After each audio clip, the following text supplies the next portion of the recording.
ఆకాశవాణి ప్రాంతీయ వార్తలు చదువుతున్నది కిడాంబి కృష్ణవేణి. ముందుగా ముఖ్యాంశాలు. దేశంలో 10 ఏళ్ల పాలనలో ఎంతో అభివృద్ధి జరిగిందని భారతీయ జనతా పార్టీ అగ్రనేత నరేంద్ర మోదీ తెలిపారు. రాష్ట్రంలో జరుగుతున్న ఎన్నికలు పేదల భవిష్యత్తును నిర్ణయిస్తాయని వైఎస్సార్ కాంగ్రెస్ పార్టీ అధినేత వైఎస్ జగన్మోహన్ రెడ్డి పేర్కొన్నారు. సమాజంలో అన్ని వర్గాల సంక్షేమం కోసం సమగ్రమైన కార్యాచరణతో ఎన్నికల మేనిఫెస్టోని రూపొందించామని తెలుగుదేశం పార్టీ అధినేత నారా చంద్రబాబు నాయుడు వెల్లడించారు. రాష్ట్రంలో పలు జిల్లాలలో తీవ్ర వడగాల్పులు వీస్తున్నాయని అమరావతిలోని భారత వాతావరణ శాఖ పేర్కొంది. వార్తల్లోని వివరాలు. దేశంలో 10 ఏళ్ల పాలనలో ఎంతగానో అభివృద్ధిని సాధించామని భారతీయ జనతా పార్టీ అగ్రనేత ప్రధానమంత్రి నరేంద్ర మోదీ తెలిపారు. తెలంగాణ రాష్ట్రంలోని జహీరాబాద్ ఎన్నికల ప్రచారంలో ఈరోజు ఆయన పాల్గొన్నారు. ఈ సందర్భంగా మాట్లాడుతూ దేశంలోని కీలక రంగాలలో మౌలిక సదుపాయాలు కల్పించామని గుర్తు చేశారు. దేశ పురోగతికి అవసరమైన అనేక చర్యలు తీసుకున్నామని నరేంద్ర మోదీ తెలిపారు. దేశంలో పేదరికం తగ్గిందని ఆయన పేర్కొన్నారు. రాష్ట్రంలో జరుగుతున్న ఎన్నికలు పేదల భవిష్యత్తును నిర్ణయిస్తాయని వైఎస్సార్ కాంగ్రెస్ పార్టీ అధినేత ముఖ్యమంత్రి వైఎస్ జగన్మోహన్ రెడ్డి పేర్కొన్నారు. ఎన్నికల ప్రచారంలో భాగంగా ఆయన ఈరోజు ఒంగోలు జిల్లా టంగుటూరు, ఉమ్మడి కడప జిల్లాలోని మైదుకూరు, అన్నమయ్య జిల్లా కలికిరిలో ప్రసంగించారు. ఈ సందర్భంగా మాట్లాడుతూ మేనిఫెస్టోలో ఇచ్చిన హామీలను 99% నెరవేర్చామని తెలిపారు.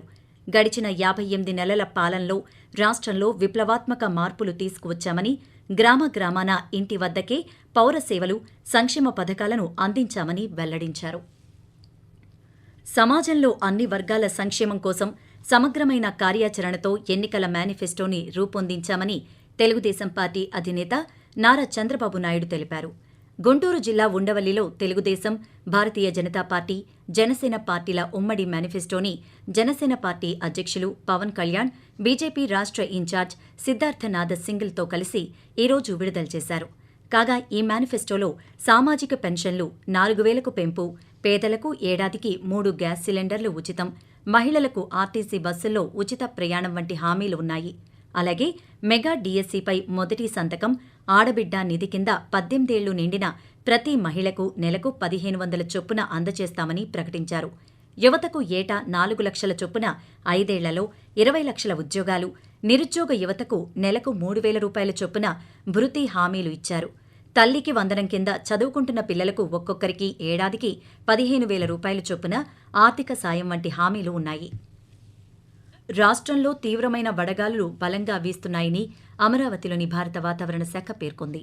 శ్రీకాకుళం, విజయనగరం, అనకాపల్లి, విశాఖ, కాకినాడ, బాపట్ల, కోనసీమ, కృష్ణా, ఎన్టీఆర్, గుంటూరు, పల్నాడు, బాపట్ల, ప్రకాశం, తిరుపతి, అన్నమయ్య జిల్లాల్లో వడగాల్పుల ప్రభావం అధికంగా ఉంటుందని వివరించింది. తీవ్ర వడగాల్పుల నేపథ్యంలో వీలైనంత వరకు ప్రజలు ఉదయం 11 నుంచి సాయంత్రం 4 గంటల వరకు ఇళ్లలోనే ఉండాలని, ఎండదెబ్బ తగలకుండా జాగ్రత్తలు పాటించాలని రాష్ట్ర విపత్తుల సంస్థ సూచించింది. కాగా రాష్ట్రంలో పలు జిల్లాల్లో 46 డిగ్రీలు దాటి ఉష్ణోగ్రతలు నమోదవుతున్నాయి.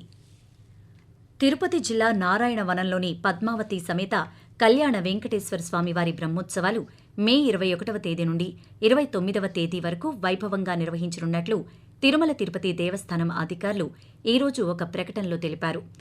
ఆ రోజున ఉదయం ధ్వజావరోహణం, రాత్రి పెద్దశేష వాహనంతో ప్రారంభమై 9 రోజుల పాటు బ్రహ్మోత్సవాలు జరగనున్నాయని వెల్లడించారు. శ్రీ పొట్టి శ్రీరాములు నెల్లూరు జిల్లాలో సార్వత్రిక ఎన్నికల కోసం విస్తృతంగా ఏర్పాట్లు చేస్తున్నామని జిల్లా ఎన్నికల అధికారి కలెక్టర్ ఎం హరినారాయణన్ తెలిపారు. నెల్లూరులో ఈరోజు విలేకరుల సమావేశంలో మాట్లాడుతూ పోటీలో ఉన్న అభ్యర్థులకు అనుగుణంగా ఈవీఎంలను సిద్ధం చేస్తున్నామన్నారు. కాగా అభ్యర్థులు పోలింగ్కు 48 గంటల ముందు ప్రచారాన్ని ఆపివేయాలని పేర్కొన్నారు. ఇతర ప్రాంతాల నుంచి వచ్చిన వ్యక్తులు జిల్లాని వీడి వెళ్లాలంటూ స్పష్టం చేశారు. ఆకాశవాణి ప్రాంతీయ వార్తలు వింటున్నారు.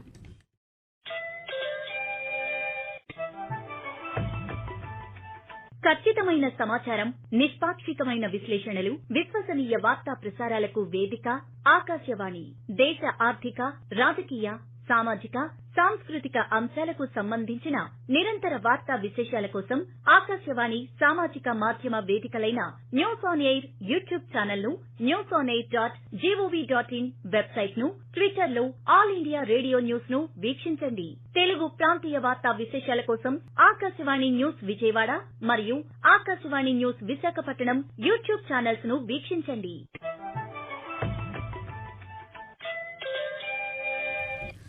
తెలుగు జాతి గౌరవాన్ని చాటి ఈ శతాబ్దం నాది అని సగర్వంగా ప్రకటించిన మహాకవి శ్రీశ్రీ జయంతి ఈరోజు.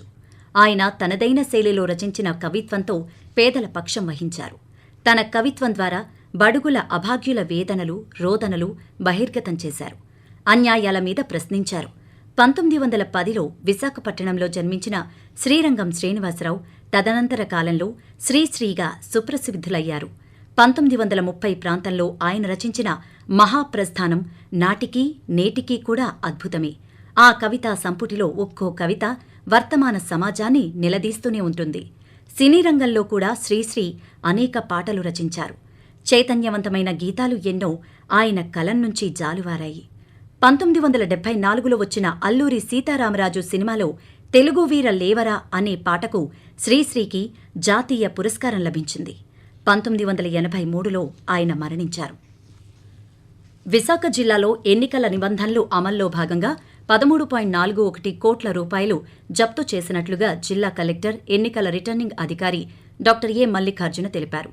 జిల్లా కలెక్టరేట్లో ఈరోజు ఆయన విలేకరులతో మాట్లాడుతూ ఎన్నికలకు సంబంధించి మే 5, 6, 7 తేదీల్లో అత్యవసర సేవకులకు, 7, 8 తేదీల్లో పోస్టల్ బ్యాలెట్ ఓటింగ్ నిర్వహిస్తున్నట్లుగా చెప్పారు. జిల్లాలో 1523 మంది హోం ఓటింగ్ కోసం దరఖాస్తు చేసుకున్నారని, ఈ మేరకు అన్ని ఏర్పాట్లు చేశామని వివరించారు. 18 ఏళ్లు నిండిన ప్రతి ఒక్కరూ ఓటు హక్కు వినియోగించుకోవాలని ఎన్టీఆర్ జిల్లా ఎన్నికల general observer Narender Singh Bali కోరారు. ఎన్టీఆర్ జిల్లా పెనుగంచిప్రోలు పట్టణంలో ఈరోజు ఓటు వినియోగంపై అవగాహన ర్యాలీ నిర్వహించారు. ముఖ్య అతిథిగా హాజరైన ఆయన మాట్లాడుతూ 85 సంవత్సరాలు నిండిన వృద్ధులు ఇంటి నుండి ఓటు వినియోగించుకునే అవకాశాన్ని ప్రభుత్వం కల్పించిందని గుర్తు చేశారు. ఈ సందర్భంగా మొదటిసారి ఓటు హక్కు వినియోగించుకోనున్న యువతకు సన్మానం కార్యక్రమం నిర్వహించారు. ప్రజలకు సకాలంలో మెరుగైన వైద్య సేవలు అందించాలని వైద్య ఆరోగ్య శాఖ జోనల్ మేనేజర్ శాంతిప్రభ వైద్య సిబ్బందికి ఆదేశించారు. ఈరోజు పార్వతీపురం మండలం బందులుప్పి పీహెచ్సీలను ఆమె ఆకస్మికంగా సందర్శించారు. అక్కడ చికిత్స పొందుతున్నటువంటి రోగులతో మాట్లాడి వారికి అందుతున్న సేవలపై ఆరా తీసి సంతృప్తిని వ్యక్తం చేశారు. ఈ సందర్భంగా ఆమె పాత్రికేయులతో మాట్లాడుతూ గర్భిణీలు, బాలింతలు, చిన్నపిల్లలు, దీర్ఘకాలిక వ్యాధులున్న వారి విషయంలో ప్రత్యేక శ్రద్ధ తీసుకోవాలని సూచించారు. మచిలీపట్నం లోక్సభ స్థానానికి పోలీస్ పరిశీలకులుగా ఉన్న ప్రసాద్ అక్కనూరును జిల్లా ఎన్నికల అధికారి, జిల్లా కలెక్టర్ డీకే బాలాజీ స్థానిక ఆర్ఎన్బి అతిథి గృహంలో మర్యాదపూర్వకంగా కలుసుకున్నారు. జిల్లాలో ఎన్నికల నిర్వహణ గురించిన పలు అంశాలను కలెక్టర్ ఆయనకు వివరించారు. పోలింగ్ కేంద్రాల ఏర్పాటు, పోలింగ్ సిబ్బందికి ఇచ్చిన శిక్షణ, పలు అంశాలపై చర్చించారు. సున్నితమైన, అతి సున్నితమైన, సమస్యాత్మక పోలింగ్ కేంద్రాల వద్ద సీఆర్పీఎఫ్ సాయుధ బలగాలతో పహారా వంటి అంశాలను వివరించారు. కేంద్ర, రాష్ట్ర శాఖల అధికారుల సమన్వయంతో పనిచేసి హజ్ యాత్రను విజయవంతం చేయాలని మైనార్టీ సంక్షేమ శాఖ కార్యదర్శి హర్షవర్ధన్ కోరారు. ఆంధ్రప్రదేశ్ రాష్ట్ర హజ్ కమిటీ ఆధ్వర్యంలో మొదటి సన్నద్దతా సమావేశాన్ని విజయవాడలో ఈరోజు నిర్వహించారు. ఈ సందర్భంగా ఆయన మాట్లాడుతూ హజ్ యాత్రకు ఈ ఏడాది కోటా కింద 2,902 మందికి గాను ఇప్పటివరకు 2,580 మంది నమోదు చేసుకున్నారని తెలిపారు. ఎన్నికల ప్రవర్తనా నియమావళి అమల్లో భాగంగా పోలింగ్కు 72 గంటల ముందు రాజకీయ ప్రచారాన్ని నిలుపుదల చేయాలని కృష్ణా జిల్లా ఎన్నికల అధికారి, జిల్లా కలెక్టర్ డీకే బాలాజీ స్పష్టం చేశారు. జిల్లా కలెక్టర్ కలెక్టరేట్లో వివిధ నెట్వర్క్ సర్వీస్ ప్రొవైడర్స్తో ఆయన ఈరోజు సమావేశం నిర్వహించారు. మే 13వ తేదీ ఎన్నికల పోలింగ్ నిర్వహించనున్న దృష్ట్యా పోలింగ్ తేదీకి 72 గంటల ముందు అంటే మే నెల 10వ తేదీ సాయంత్రం 5 గంటల నుంచి వివిధ రాజకీయ పార్టీలు రాజకీయ ప్రచార ప్రకటనలకు సంబంధించిన వాయిస్ మెసేజ్లు పంపకూడదని పేర్కొన్నారు. ప్రాంతీయ వార్తలు ముగించే ముందు ముఖ్యాంశాలు మరోసారి. దేశంలో 10 ఏళ్ల పాలనలో ఎంతో అభివృద్ధి జరిగిందని భారతీయ జనతా పార్టీ అగ్రనేత నరేంద్ర మోదీ తెలిపారు. రాష్ట్రంలో జరుగుతున్న ఎన్నికలు పేదల భవిష్యత్తును నిర్ణయిస్తాయని వైఎస్సార్ కాంగ్రెస్ పార్టీ అధినేత వైఎస్ జగన్మోహన్ రెడ్డి పేర్కొన్నారు. సమాజంలో అన్ని వర్గాల సంక్షేమం కోసం సమగ్రమైన కార్యాచరణతో ఎన్నికల మేనిఫెస్టోని రూపొందించామని తెలుగుదేశం పార్టీ అధినేత నారా చంద్రబాబు నాయుడు వెల్లడించారు. ఆకాశవాణి ప్రాంతీయ వార్తలు ఇంతటితో సమాప్తం.